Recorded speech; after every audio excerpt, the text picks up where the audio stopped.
नमस्ते। बड़े बुजुर्ग कहते थे कि घर बसाओ और शादी कर लो, लेकिन आज के इस कलयुग ने हमें ये कहने पे मजबूर कर दिया है कि खेती करो और देश को बचाओ। जहां दुनिया कोरोना वायरस के दहशत से बाहर निकलने की कोशिश कर रहा है, वहां एक नई समस्या शुरू हो गई है जो लोकस्ट माने टिड्डे से हो रही है, और वो भारत के अनेक प्रांत जैसे यूपी, एमपी और राजस्थान में फैल रही है। सन मई 2018 में रब अल कली नाम के एक जगह से उत्पन्न हुई है जो सदर्न अरेबियन पेनिनसुलर इलाके में पड़ती है। वहाँ से वे रेड सी के पश्चिम इलाके से होकर हॉर्न ऑफ अफ्रीका जा पहुँचे, जिनमें सोमाली सी, सोमाली लैंड और इथियोपिया पड़ता है।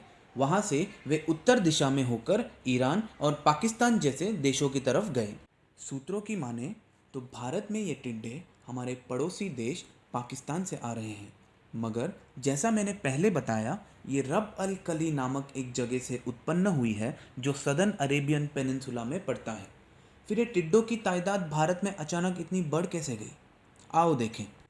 तो ये सन मई 2018 की बात है, जब मेकोना नामक एक भयानक तूफान रब अल कली में हुआ, जिस वजह से इन टिड्डों के बीच हुए समायन से इनकी तादाद आम दौर से 3 गुना अधिक गति से बढ़ने लगी। ये स्थिति और भी ज़्यादा गंभीर हो गई जब वहाँ नवंबर 2018 में लुबान नामक एक और भयानक तूफान आया। ऐसे मौसम परिवर्तनों के वजह से ऐसा बताया जाता है कि इन टिड्डों की तादाद ज़रूरत से ज़्यादा बढ़ने लग गई। इन टिड्डों की तादाद जनवरी 2019 और जून 2019 के बीच Kenya, Ethiopia, Uganda, South Sudan जैसे अनेक पूर्व अफ्रीकी देशों में और यमन और सऊदी अरब जैसे देशों में भी बढ़ती नजर आई।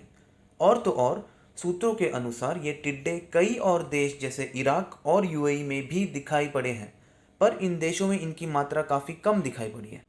इसके बाद सन जून 2019 में ये टिड्डे पाकिस्तान के पूर्व हिस्सों के इलाकों में दिखाई पड़े हैं।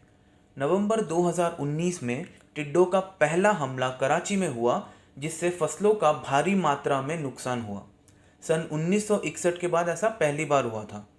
इसके चलते 29 जनवरी 2020 को लोगों और फसलों की सुरक्षा को ध्यान में रखते हुए पाकिस्तान के 9 जिलों में पूर्ण कर्फ्यू घोषित कर दिया गया। और तो और 1 फरवरी 2020 से ये पूर्ण कर्फ्यू का सिलसिला पूरे देश में लागू कर दिया गया। सन 2019 में भारत पाकिस्तान सीमा पर हुए मूसलाधार बारिश के कारण टिड्डों के बीच हुए समारन में उनकी तादाद 3 गुना अधिक मात्रा से बढ़ गई, और इसी तरह वे भारत की ओर भी बढ़ने लगे। मई 2020 में सूत्रों के अनुसार ये टिड्डे दुबई में भी दिखाई पड़े हैं।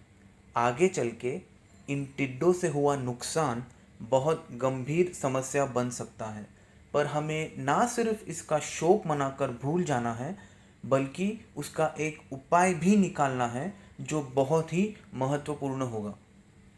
आज के इस कलयुग में ये ज़रूरी हो गया है कि इंसान को प्रकृति के प्रति लगाव होने के साथ साथ खाद्य श्रृंखला का भी खास ध्यान रखना चाहिए, क्योंकि इंसान जितना इस दुनिया का हिस्सा है, जीव, जंतु, पशु एवं पक्षी भी उनके इतने ही हिस्सेदार हैं।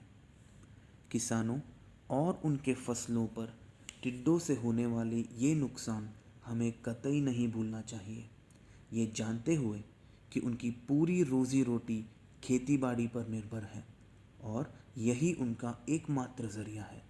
इसलिए इस वीडियो को जितना हो सके उतना शेयर कीजिए।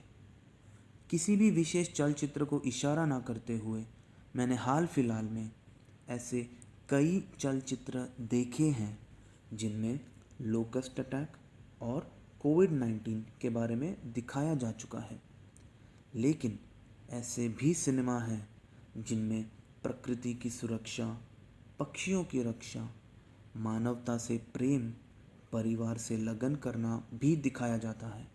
और मैं कभी कभी ये सोचता हूँ कि ऐसे सच में हो जाए तो क्या बात थी।